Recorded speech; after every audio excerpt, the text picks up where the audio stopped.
Baik, rekan-rekan wartawan semua, kami barusan saja menyerahkan kesimpulan dari dua perkara yang kami hadapi di Mahkamah Konstitusi ini, dan tadi sudah diterima dengan baik oleh petugas panitera di Mahkamah Konstitusi, dan kami sudah terima bukti tanda terimanya.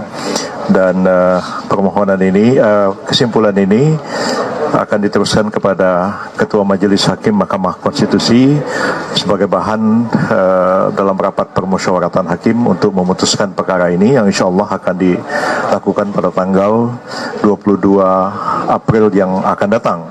Praktis tidak ada lagi sidang mulai hari ini, dan semuanya kita serahkan kepada majelis, dan kita tunggu apa putusan majelis atas kedua perkara ini pada tanggal 22 April yang akan datang.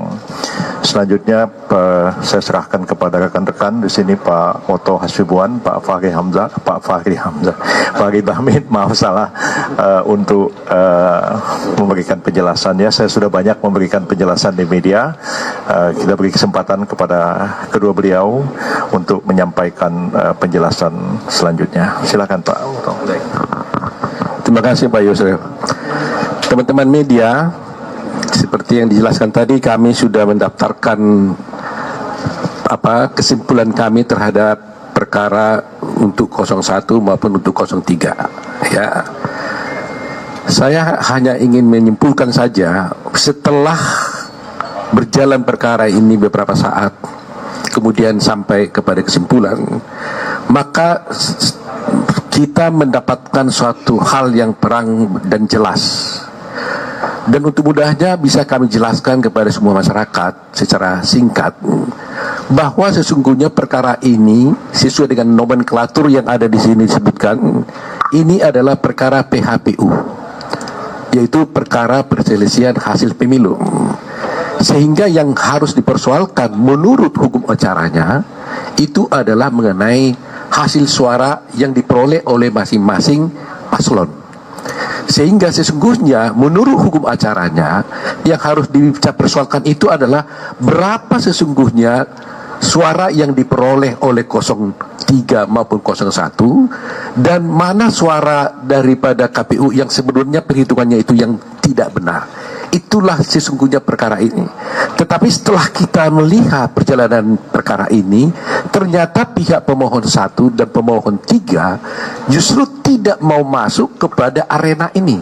Mereka masuk kepada arena bahwa tidak mempersoalkan dan tidak mau tahu dengan hukum acara yang ada, yang sudah diatur di dalam undang-undang pemilu, yaitu harus mengenai perhitungan suara. Mereka masuk dengan mengatakan, kami mengajukan gugatan bukan dengan PHPU, kami mengajukan gugatan adalah dengan dasar adanya kecurangan-kecurangan yang diduga dilakukan oleh 02. Sehingga mereka memohon diskualifikasi. Jadi inilah dua persimpangan jalan di dalam perkara ini, supaya masyarakat tahu hukum acaranya sudah tegas menyatakan dan tidak boleh dilanggar. Yang dipersoalkan itu harus mengenai berapa suara yang Anda peroleh. Tetapi sekarang yang dipersoalkan ternyata adalah ada kecurangan-kecurangan. Kesimpulannya, ya, kesimpulan kami hari ini, satu, menjawab tuduhan tentang bansos. Itu kami patahkan. Bansos itu perintah undang-undang, bukan perintah Jokowi, dan sudah didukung oleh Pak Menteri. Bansos gugur, bahkan tidak ada satupun saksi mereka yang, yaitu warga pemilih, yang memilih gara-gara disogok bansos. Tidak ada. Itu satu. Yang kedua, tentang Gibran, putusan Mahkamah Konstitusi nomor 90 berlaku sejak diucapkan, ya, sehingga tidak perlu menunggu perubahan peraturan KPU, karena berlaku otomatis sebagai hukum positif, sehingga pencalonan presiden cukup dengan salah satu syaratnya pernah jadi kepala negara. Gugur yang kedua, kepala daerah, udah tua gue ini gara-gara Robi Gerung ini, ya, Rocky Gerung. Yang ketiga, gugur lagi dalil mereka tentang Sirekap. Ya, itu yang kita jawab di kesimpulan. Sirekap kata KPU tidak dipakai sebagai dasar perhitungan final suara, jadi tidak relevan. Gara-gara itu saya ditegur sama hakim, padahal itu benar banget yang apa yang gua ngomong. Yang terakhir tentang TSM, tentang penjabat kepala daerah. Ternyata MK pun sudah pernah memutus tentang penjabat kepala daerah dan mengetahui bahwa penjabat kepala daerah itu ada, tidak pernah ditolak. Ya, jadi semuanya gugur mereka punya tuduhan-tuduhan. Ya, terima kasih. Ya, ditambah Bang Yuri, tambah sedikit.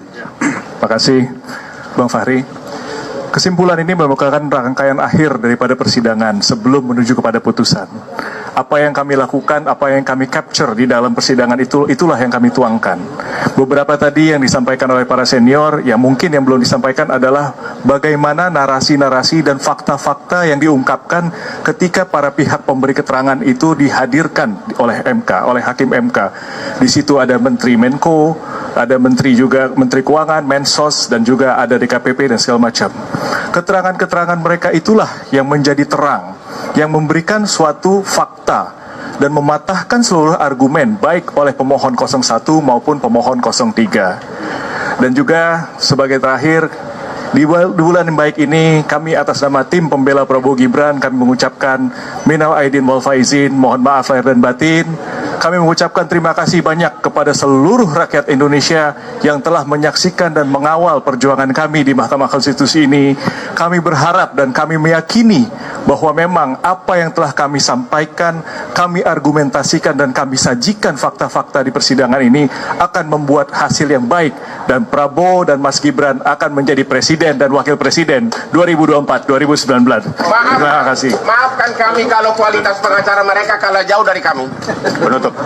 Sebagai kata penutup, setelah putusan nanti tanggal 22 April yang akan disampaikan dalam sidang di MK ini, kami khususnya dari pihak Capres, Cawapres Prabowo Gibran mengharapkan agar terjadi satu rekonsiliasi nasional, kita guyup kembali untuk kita bersama-sama membangun bangsa dan negara ini, menjaga keutuhan negara kesatuan Republik Indonesia. Terima kasih.